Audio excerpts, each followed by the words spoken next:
If you got some money to burn and would like to support my channel, check out JList or Play Asia. If you don't need games or Japanese imports, be sure to support my channel on Patreon or Maker Support. The links to everything mentioned can be found in the video description. So this is Louis, and I'm out here working, hoping to wrap up a commentary as I wrap up this case late in the day.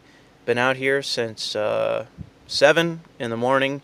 Been a long day, despite nothing going on, so I figured, you know, why not take out my phone, why not try to hammer out a commentary and talk about something that has been very slowly but surely grating against my nerves. I don't think I'm going to be going on any kind of crazy rant in this, but I do want to talk about something that has been irritating me for a while, especially after this big story came out of this Larry Nassar, you know, some really, he's just kind of like a really soy boy, faggy, you know, doctor who sexually molested, allegedly, despite the guilty plea. I don't really want to be too dismissive towards this, because he did enter a guilty plea, and when you do that, that means you are guilty. You seal your own conviction when you do that. So if you then come out and say, well, I didn't really do this, which he then did. He said, oh, they kept coming back. They never complained. They invited their friends to come see me. They did referrals. You know, that means you're not guilty. So either you are guilty, doctor, or you're not. And when you enter a guilty plea, then you seal the deal. You seal your own conviction. And that means that I can only regard you as guilty. And anything you say trying to defend yourself is meaningless. You know, you break down crying in court. I don't fucking care, bro. I'm sorry. You're sorry because you're guilty? Why else would you be sorry? So you can't really spin this narrative about how you didn't do nothing when you plead guilty. All right? I understand that this guy's also trying to dodge some child pornography charges, which doesn't exactly help, you know, his defense of him not sexually harassing women, or sexually molesting women, actually. But the reason why I bring this up is not to talk about Dr. Soyboy molesting apparently 200 fucking women, whatever the count is at this point is. It's fucking ridiculous. He's been apparently doing this since the 90s. Since I was like 7 years old, this guy's been fucking molesting women, and no one filed charges. I'm not going to get into it. I'm just going to let that go, because I think there's a greater issue here. But one of the things that I can't stand about this article, about these articles, about this story, about stories like this, is not the timeline of events, of which there are many factors of apparent failure, of those in the U.S. Olympics team not actually trying to see whether this guy was doing anything or not, even though apparently there were investigations by the FBI and they came back with fuck all. I don't know what that means, but whatever. You know, what I don't like about this is right after this happens, right after this guy pleads guilty, right after he's, I don't know if he's been sentenced yet. Oh, yeah, he has been sentenced. Right after this whole trial wraps up, there is this immediate consensus that this doctor is not some sexual deviant. He's not some soy boy that can't get laid and so therefore has to fucking molest women. It's just a man. It's just men. We're not really talking about one guy. We're not talking about a criminal. We're talking about men. So when we talk about sexual molestation, we're just talking about men. That's where I have to stop the conversation, even though this is all fucking one way and it's being completely done by the press and everyone else.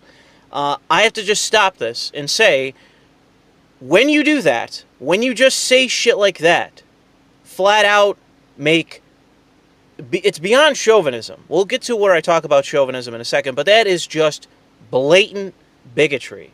That is you just being a bigot towards men. That's you just saying there is no fucking sexual harassment that isn't just gendered-based. It's just men finger-banging women without their consent. For whatever reason, no woman can ever file fucking charges in the history of fucking mankind.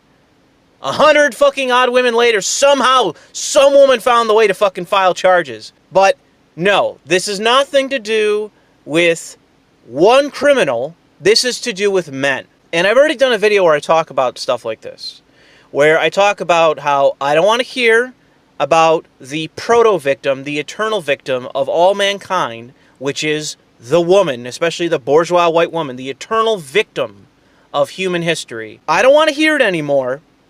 Go to the police or shut the fuck up. That was that video, and I'm not going to repeat myself here. For this video, I'm going to talk about an actual issue that is in the West, that is part of Western culture, because it's very easy to just say that the constant degrading and demonization of men that you see in media everywhere, in every fucking story about criminal activity, if it's a man against a woman, it is always commentated on as saying, this is just the behavior of men. This is just what men do. It's that kind of incredibly degrading fucking opinion that is all throughout Western culture. It's not exclusive to feminism. It's very easy to just pigeonhole this as a feminist issue.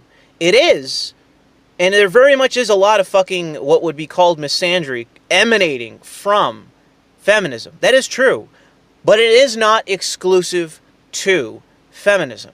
This is part of Western culture, and it is one of the most irritating parts of Western culture, in my opinion, because the constant chauvinism that comes from a significant minority of women, I'm not going to say the majority, because I have had far too many experiences with women where they have never acted like this to ever believe that it is the majority of women.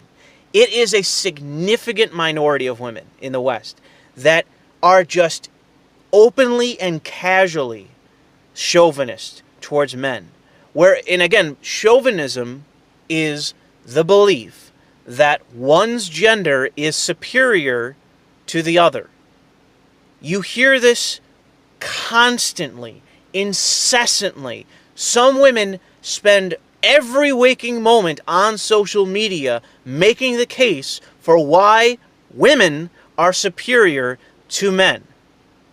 Like I said, a significant minority of women do this. They never shut the fuck up about it. All the hens clucking on daytime television are all like this. They all hold this belief or this mindset, this worldview, this perception to just incessantly degrade men.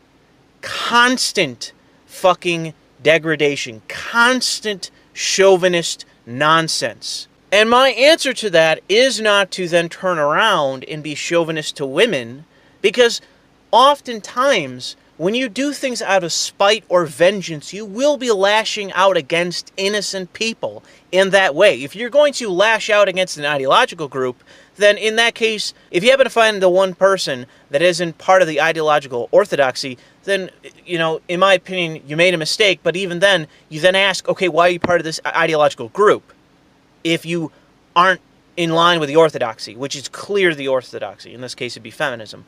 But when it comes to just lashing out against women because a woman said something fucking degrading, that's wrong. You shouldn't do that. You shouldn't lash out at random people just because some other person said something you dislike. You should always maintain that people should be treated with some minimum amount of respect. The exception is, and I personally hold to this, those that disrespect you. Anyone that starts a conversation or continues a conversation by openly disrespecting you and just brazenly doing so, not just, you know, miscommunicating something or making an off-color statement, but just openly fucking disrespecting you, you are more than free to treat them in that exact same manner, but you should not lash out at people that you don't know. I've said this before, and it's a saying that if you meet me in life, I will say this to you: never fuck with a stranger. Never just fuck with a stranger, because you don't know who you're talking to. That's advice that I genuinely give to people all the time, because there's always this notion of, I'm going to be the boss, I'm going to be the fucking hard ass, I'm going to disrespect somebody, or I'm going to treat somebody wrong, or I'm going to do something and infringe against somebody in some way. That's stupid, especially if you don't know them. If you know them, then do it face to face. Don't do any passive aggressive bullshit. Anything that seems not even sly, but just disingenuous or cowardly, don't ever do that. There's no gain in that. You don't stand to gain anything by acting in that kind of way, even if somebody's doing it against you. If somebody steps up to you and throws a punch, then by all means throw a punch back. But that's very direct. Alright? I'm talking about cowardly shit. Don't ever do it, even if somebody's doing that to you, because it never pays off for you in the end. And especially, never do that kind of shit to strangers. Never do it. You might as well punch a stranger in the face, because you are going to see repercussions eventually for that kind of behavior. Eventually, you're going to slight somebody, and they are going to come down on you like a ton of bricks and fuck your life up. I've seen it. I haven't necessarily experienced it myself, but I've seen it. Where I have known people that have done stupid shit to strangers, and they have fucked their lives up. Never do that. So, in going back to what I was saying about being chauvinist towards women as a man, especially if the women are strangers and haven't openly disrespected you, don't do that. Because eventually that behavior will come back to bite you and may end up destroying your fucking life. A lot of people say that they don't have a lot to lose. Oh, they're just nowhere in life. They don't have anything going on. Oh, yeah, you'll find out how much you have going on, how much you have going for you when you fuck your life up. You'll find out then. Most of us are living very bourgeois, comfortable lives. You'll find out really fucking quick if you make the wrong enemy because you were stupid. The reason I'm bringing up this topic generally is because, one, it irritates me. It irritates the ever-living shit out of me to see this endless fucking degrading of men.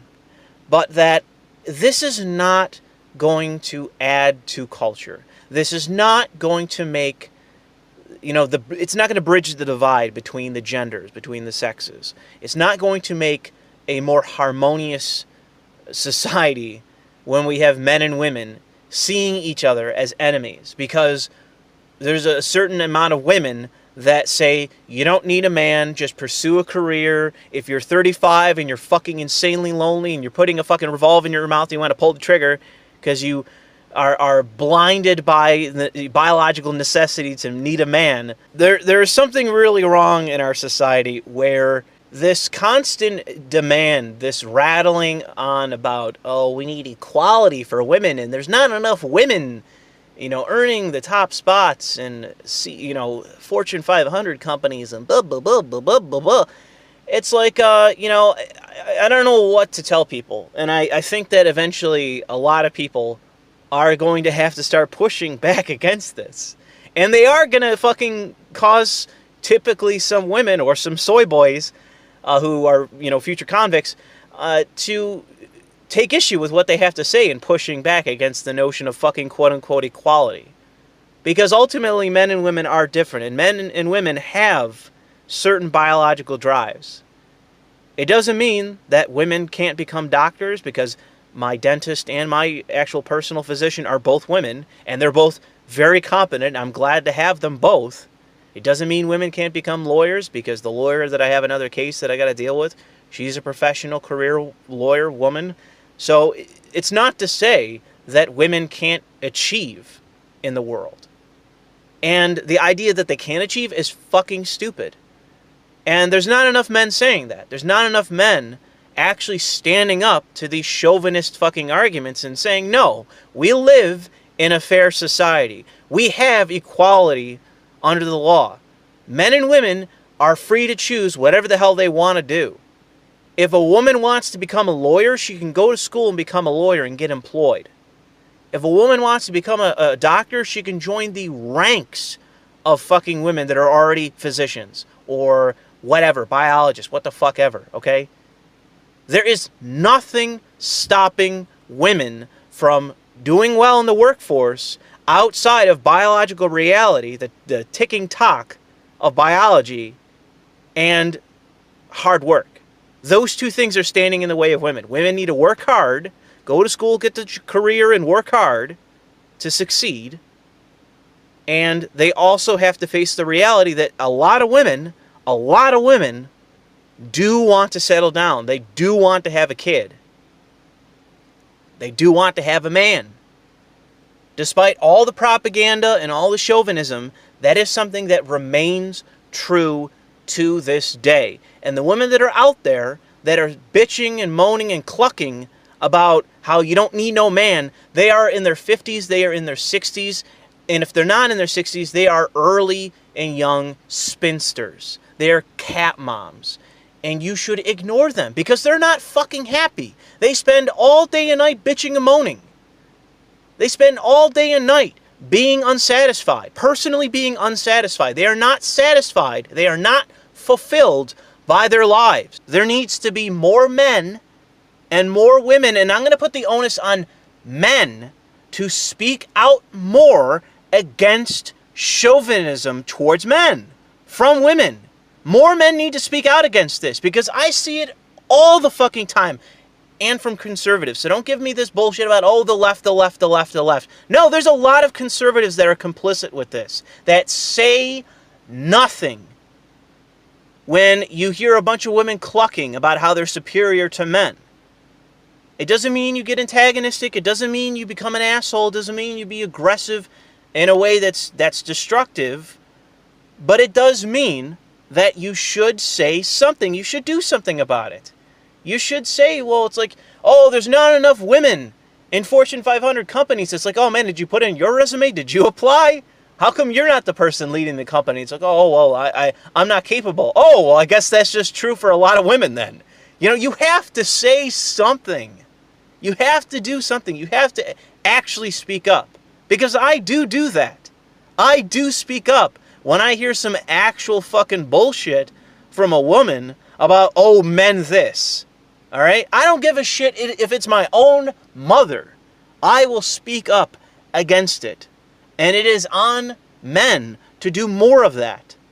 Because most women don't want to fucking, break rank, so to say. They don't want to be the woman that's standing up for the man. So more men need to actually stand up for men and need to push back against female chauvinism. Because we are seeing the evolution of an increasingly dysfunctional society in America and societies in the West. We are watching the gradual fucking dysfunction of our societies. And somebody needs to do something about it. Somebody needs to say something. Somebody needs to just say, listen, we live in a fair system. We do live in an equal system because there's equality under the law. And if a woman wants to become X as a career, she can do that. And if she doesn't want to, that's her goddamn right. If she wants to marry a man or marry a woman, whatever, hopefully not getting engaged in domestic violence because the numbers are too high. But if they're going to marry a man and settle down and become a housewife, good for her. Good for her. I hope they are middle class enough to be able to afford it. And I do hope that. I do genuinely hope that. I want more women to be able to stay home and take care of their families because we live in a functional society where the economics are not so fucked that both a father and a mother have to work just to put food on the table. Like it was in my fucking family. Like it still is in my fucking family. My parents have some savings now, which is very good for them. They both work very hard. But when I was growing up, both of my parents had to work incredibly hard just to keep the bank at bay for the mortgage, just to keep, functional working cars in the driveway, to have food on the table. My parents had to work hard, both of them. I don't want to live in a society like it was once upon a time where a woman could stay home because the family could afford it. The man was the breadwinner and only had to be the breadwinner. If a woman wants to work, as Christopher Hitchens says, let her work. But I don't want that to be the case. I want the missus to be able to stay home. That's the kind of economy I want to live in as a citizen. That's the kind of economy I want to see. And that's a fair economy. That's an economy that allows women the right to work or to not to work because they have that choice. They can marry a man and they can settle down, they can have kids and have a satisfied life, they can have a good healthy family, we can have a functional fucking society, and we can have a good economy. We can have that, but that only happens if we start actually talking about that again. And I am very much inspired to next month make the case for more East Asian immigration and for immigration reform in the United States.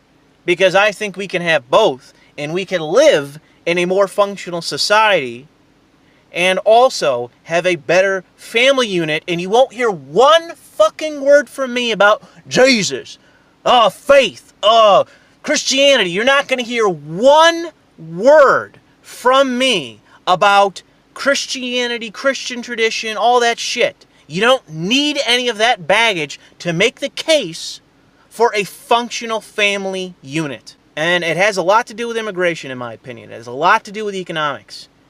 And so I'll leave it here because I'm going to pick it up next month at some point. And I hope you enjoyed this commentary. Thanks for listening.